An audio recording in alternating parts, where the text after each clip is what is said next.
खुलुमबाय जोङो दिनै तारमाने आकाशबाणी एनाउन्सार ग्रुपनिफ्राय मोनसे सावरायजथुम मेल खुंदों बाहाय जोंनि गोबां जेंनाफोर जानानै दं आथिखालाव जेंनाफ्रा गाहायै गिबियावनो जाहैबाय जोंनाव तारमाने जाय प्रग्राम हेड बे जिनिसा गैया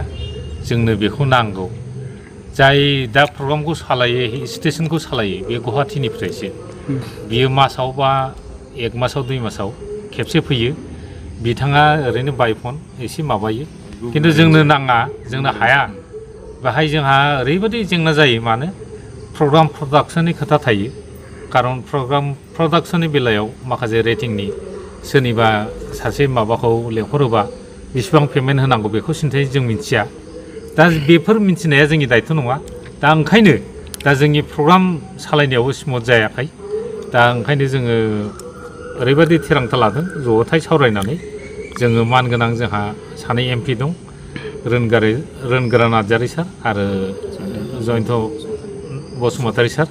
जा बिथांमोननो एमपि सानैनो दा जों बेखौनो मोनसे आर'जलाइ गथायनो नागिरदों जाहाथे जोंनि माबाया स्मुथ माबायो आरोना जायो दा बेखौ जों एसे लुबैदों लुबैनाया मा जाहाथे जोंखौ सामलायगिरिया क'क्राझारावनो थानानै जोंखौ सामलायथों गुवाहाटीयाव थानानै नङा किन्तु दानि जाय एक्जिस्टिं जा सालायगासिनो दं बिथाङा गुवाहाटीयाव सासे माबासो बेनिफ्राय दाना गुवाहाटीनिफ्राय मालाबा बिदिनो मासाव बिदिनो मास मोननैजों मोनथामजों फैयो दा जोंहा बाहाय बिराद एसे प्रब्लेम जादों दा ओंखायनो जों बेफोरखौ एसे माबानायजों लोगोसे आरो जोंनि रेमुनेरेसन जेनेबा नों सेलारिनि खोथा जाय सेन्ट्रेल गभर्नमेन्टनि माबा बे जिनिसा मान्थलि मासाव हाबनांगौ जिनिसा मास मोनथाम गाहाम लेट जायो दा बेफोरखौ जों एसे दुखु मोननाय फोरमायदों आरोना गाज्रि मोनदों गोसोआव दुखु मोनदों दा बेफोरखौ लानानै जों एसे जुथुम सावरायनानै मोनसे थिरांथा लादों बेनिफ्राय सारमोननो जेनेबा जोंनि एमपि सानै दङ बिथांमोननो सारमोननो एसे मेम'रेन्डाम होनानै गोसोखांथिलाइ होनानै जाहाथे जोंनि माबाफ्रा सलुसन जायो जों बेखौ एसे लुबैदों आरो थिरांथा लादों नोंथांमोना मेम'रेन्डाम होनो थाखाय थिरांथा लादों जों बेखौ दिनै थिरांथा लाबाय फाइनाल डिसिसना बे जाबाय जों गाबोन समफोर साननै सानथामनि गेजेराव बेखौ माबागोन आरो माने नोंथांमोना मेम'रेन्डाम होनायनि गेजेरजों जिहेतु जोंनि सानै एमपि बिथांमोनखौ माने दायथ' लाजानानै खामानिखौ मावजानो थाखाय नोंथांमोना लुबैयो थारमाने सारमोन गोनाङावनो जोङो एसे कारन बिस्रा गोजौ थाखोनि मानसि थाखाबाय नालाय जोंहा आरोना दा ओंखायनो जों बेखौ लुबैदों नङाबाथ' बिराद खस्थ' जालांगोन आरो उनाव दिनै फुल प्लेजेट मोनसे माबाया रेडिअ स्टेशना थैलाङोबा जोंहा बिराद साननो गोनां जागोन बेफोरखौ जों एसे दुखु मोननाय माब्लानिफ्राय सोलिनानै दं बेबायदि जेंनाया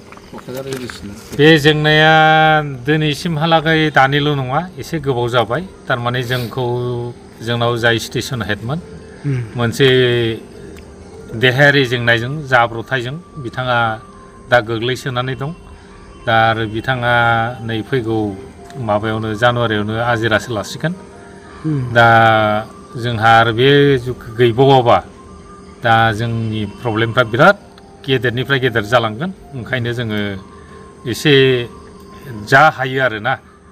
जों बेखौ आर'ज गथायनो लुबैदों बेनिफ्राय जाहाथे जोंनि बे गोरों गोराफ्रा एसेबाबो जोंखौ हेफाजाब होयो जों बेखौ जोंनिफ्राय एसे आर'जलाइ गथायनानै एमपि मोना सारमोना एसे दिल्ली दरबाराव एसेबा बुङोबा जाहाथे जोंनाव रेजें जाफैगोन कारन जों बेखौ सामलायलांनांगौआ फुल प्लेजेटखा जोंनि रेडिअ स्टेशना ओइद सिडुलनि मोनसे लेंगुवेजना बड' माबायाबो दा जों एथ' दिनै हाइ फाइ जाबाय गारि घरा नों एफएमनि जोहै नोङो 76 किल'मिटार दा माबा जायो बे कभारेज जायो दा जों बे बेलायाव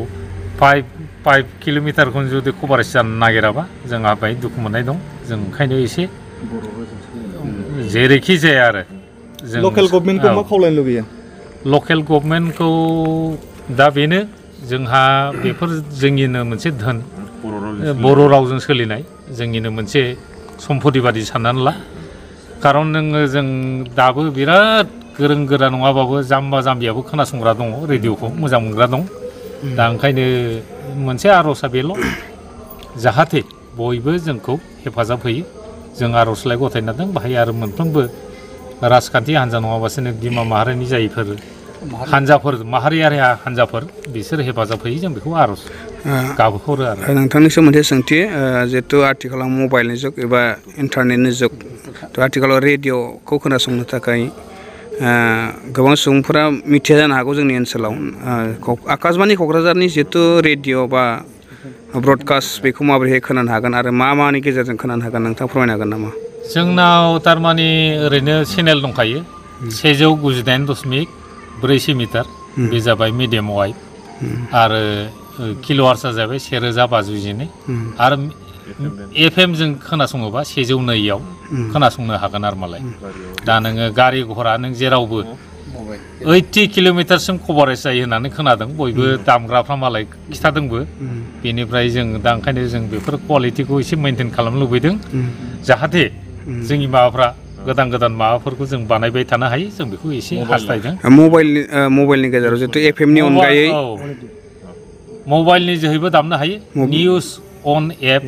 मोनसे निउस अन एयार मोनसे एप दं आरो बेनिफ्राय FM रेडिअ दं बेनि जोहै नोंथांमोना खोनासंनो हाजोबगोन बास अल इन्डिया आरोना जेरावखि थाया मानो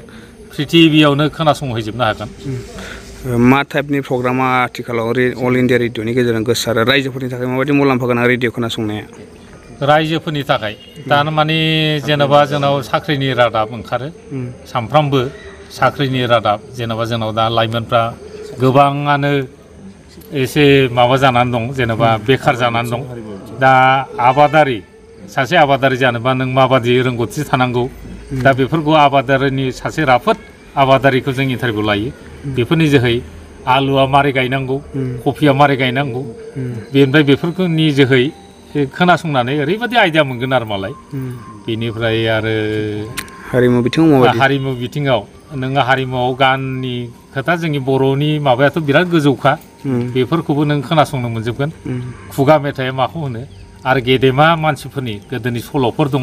बेफोरखौ खोनासंनो मोनगोन नामफोरखौ आं बुंजोबनो हानाय नंला गोबां गेदेमा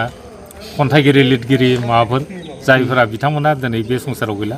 रुंसारिसो जानानै थांबाय बिथांमोननि माबाफोरखौबो खोनासंनो मोनगोन आरो मालाय गेजेरजों मिथिनो हायो नामा औ देहायारि जेंनायावबो मोनसे खथा दंखायो बे जाहैबाय हेल्थ देहानि जोथोन आयदा दाना बेनि बिथिङावबो खथा दंखायो आरोना सानफ्रामबो दा बेखौबो खोनासंनो हागोन नोंथांमोना देहानि सांग्रांथिनि थाखाय बायदिसिना खौरां मोनो सांग्रांथिनि थाखाय औ मानसिनो थांनानै थानायाव देहायासो धोन नालाय धोन दौलतनिफ्राय देहायासो गोनांसिन हेल्थ इज बेटार देन वेल्थ बे मोनसे मोन्दांथि ना दा देहायासो धोननिफ्रायबो देरसिनबा